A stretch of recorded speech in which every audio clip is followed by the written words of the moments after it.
Absolute chaos in Washington, D.C. as the circus is back in town, and they are performing like you wouldn't believe. All the millionaires have gathered who have feasted upon the pork barrel of spending in Washington, D.C., and they have gathered together and passed this $1.2 trillion bill that we are all on the hook for. And it's gotten even crazier than that. We now have a motion to vacate against Speaker Johnson for betraying the Republican Party, the conservatives, and that's also on the table. We got a lot to talk about. Let's jump into it. Welcome to the Poplar Report. I'm Steve Poplar. I'm an accountant by trade, and yeah, the federal budget's kind of important, and the fact that we haven't actually had a federal budget since, like, Clinton, the other Clinton, Bill Clinton. We haven't had a budget since Bill Clinton. We've just been passing continuing resolutions, and it just keeps getting bigger and bigger and bigger. The monstrosity of the federal government keeps getting bigger.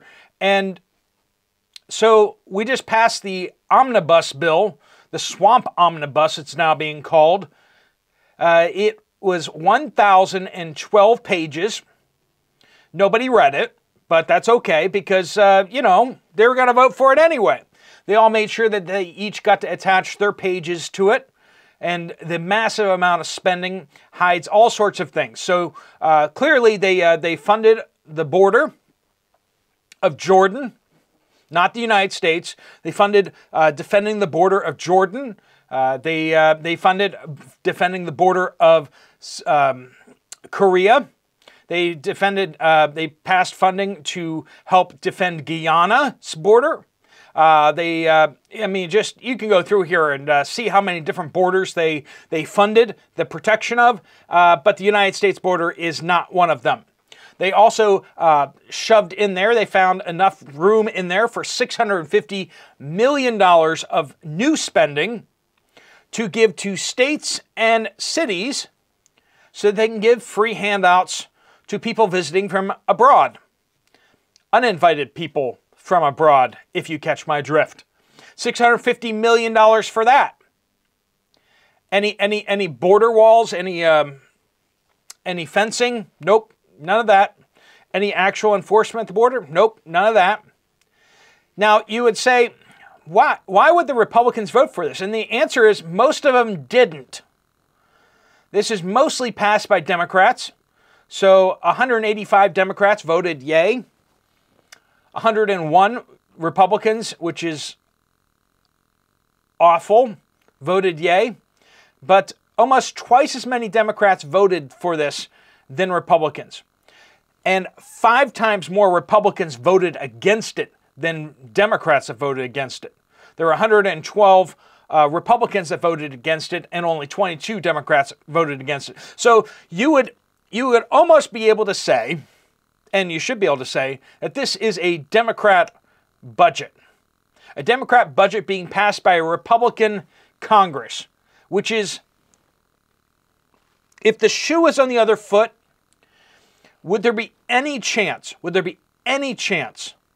that the Democrats would pass a Republican budget through a Democrat-controlled House? The answer is no, they definitely would not. They would demand all sorts of concessions. They would demand the House and the land that it's sitting on. But no, the Republicans have decided to roll over and give Democrats basically everything they want. They pared back a few little things here and there. But by and large, the fact that they were not able to get Republicans on board with passing this thing tells you all you really need to know. Pretty much the entire Freedom Caucus in the House voted against, and just the fact that no one was allowed to read this thing tells you a lot right there. 1,012 pages, so a little bit of light reading. 1,012 pages. They had just about 24 hours to actually read it. They dropped it at 3 o'clock in the morning on Thursday morning, 3:13 a.m. They distributed it so that they made sure that about almost half the time that people actually had to read it, they would actually be sleeping, right? This is absolutely insane. Nobody read this thing, and they all just kind of voted how they were told. Democrats voting for it because they were told it's good stuff in there, and the Republicans voting halvesies on it, depending on whether they're being loyal to Speaker Johnson. As I mentioned, Marjorie Taylor Greene, outraged by this, gave a motion to vacate. And one of the reasons for that motion to vacate is very simple, is that they agreed not to bring out bills like this 24 hours before a vote. They're supposed to give a lot more lead time. Speaker Johnson promised to give a much larger lead time, and he has violated that promise. Not to mention that he has become the Speaker of the House for Democrats as opposed to Republicans, which means he's betrayed his party. The fact that he was able to get more Democrats than Republicans on board with this tells you which side of the aisle he has landed on.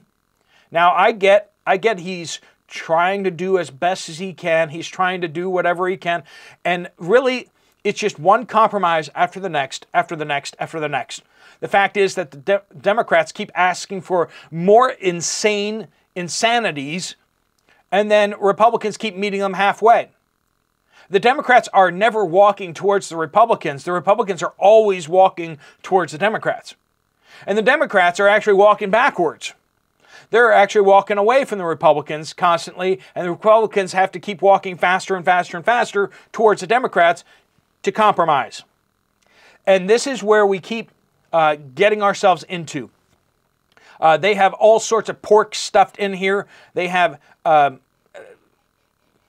let's just say, cross-gender underwear for children in here, in this bill. That's one of the things that I believe Glenn Beck kind of pointed that one out. You start looking through the pork in this thing. And the thing is, we've only begun looking at the pork in this thing. 1,012 pages of funding is insane. I mean, how are you supposed to read this thing? It's going to take weeks for the analysts to even figure out what's in this thing. But the Senate is supposed to pass this tonight.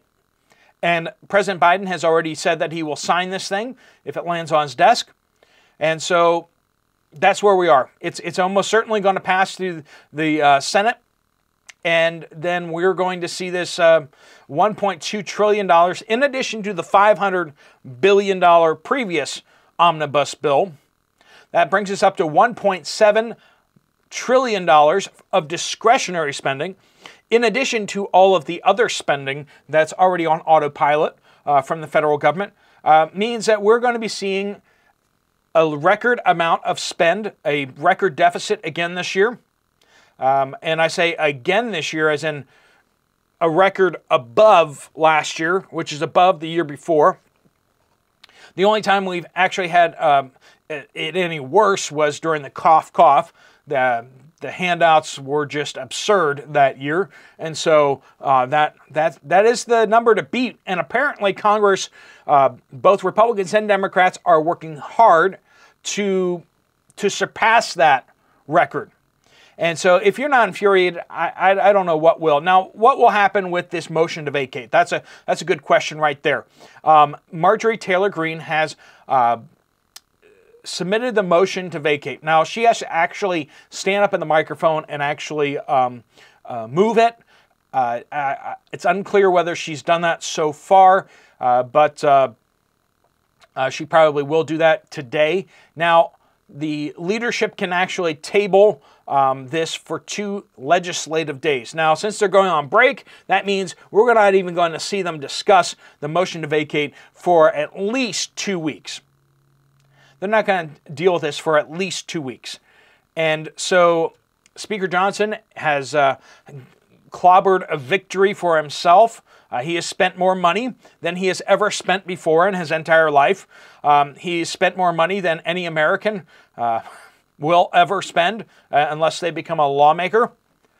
And he is well deserving to be booted out of this, because this is not 3D chess. I know it's like we can't shut down the federal government. And it's like, yes, we can. I think you and I get that the federal government doesn't do anything for us. The discretionary spending When you start looking at these departments, the Department of Homeland Security, do they actually keep us safe? The answer is no. No, they don't. They don't protect the border. They don't protect the airports. I mean, they pretend to protect the airports. They don't protect the border. They pretend to protect the border. The FBI pretends to prosecute criminals, but how many people that were burning and looting cities were ever prosecuted? Like, we had widespread rioting and such. Was anyone ever arrested for that? Nope. But people who spent 3 minutes in the wrong building are now being sentenced to decades in jail. Certain parties are allowed to protest in certain buildings. Certain parties of, conservatives are not allowed to protest in those buildings. Certain parties are allowed to protest in Washington, D.C. without a permit, without a license, and other parties are not allowed to do that, or else they face criminal prosecution. It's a two-tiered system, and the FBI and the other associated agencies are absolutely on board with it. Now, I'm not saying that everybody in those organizations is bad. It's just the organizations as a whole are bad. You go back to World War II, I mean, there were a whole bunch of moral, upright people from that country in Central Europe. They were good people. There are lots of good people. But see, their government was doing tremendous amount of evil, and their good actions, them following their duty and obeying orders, facilitated the mass extermination of folks, the war crimes and all that kind of stuff. So don't tell me there's good people in the FBI. It doesn't matter. The organization's evil, and it is pursuing illegitimate ends. And the good people in there are being sidelined. They're being stuck on cases that do matter so that all their political operatives can go after all the political prosecutions. That's exactly what happens. The good people get tasked with the murders and with the major crimes that need to be processed anyway. They get moved over into those cases, which is where they want to be anyway. And then all the political activists go in there and start prosecuting all the people that they don't like, their political opposition. So the organization as a whole is evil and should be defunded. It should be replaced by prosecutions by states to enforce a lot of the laws. Basically, everything that the FBI prosecutes could be shifted into state statutes for states individually to prosecute. And when they need to cross the borders, the states could actually just work together on those things. The FBI is completely unnecessary. It is there now as a political tool.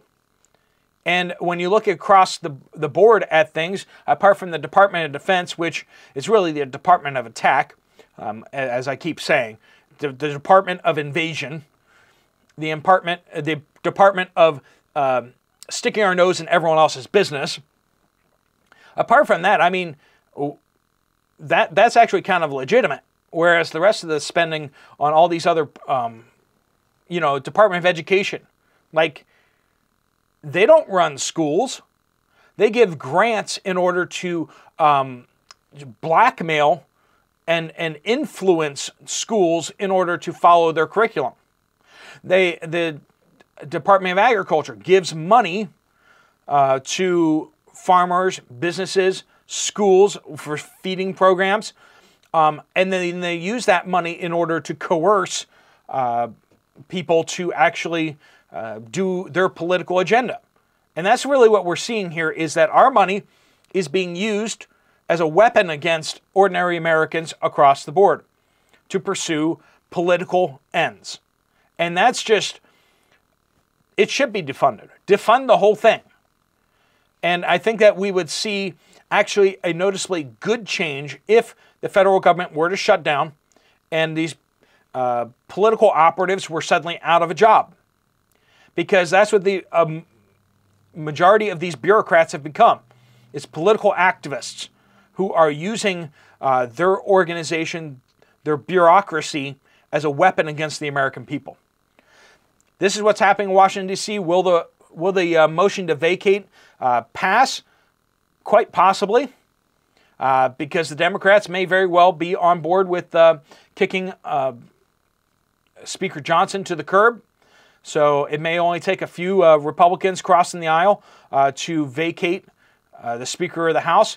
And this is important because if they vacate, then this may jam up the process of moving anything through the House of Representatives until they actually bring on another Speaker of the House.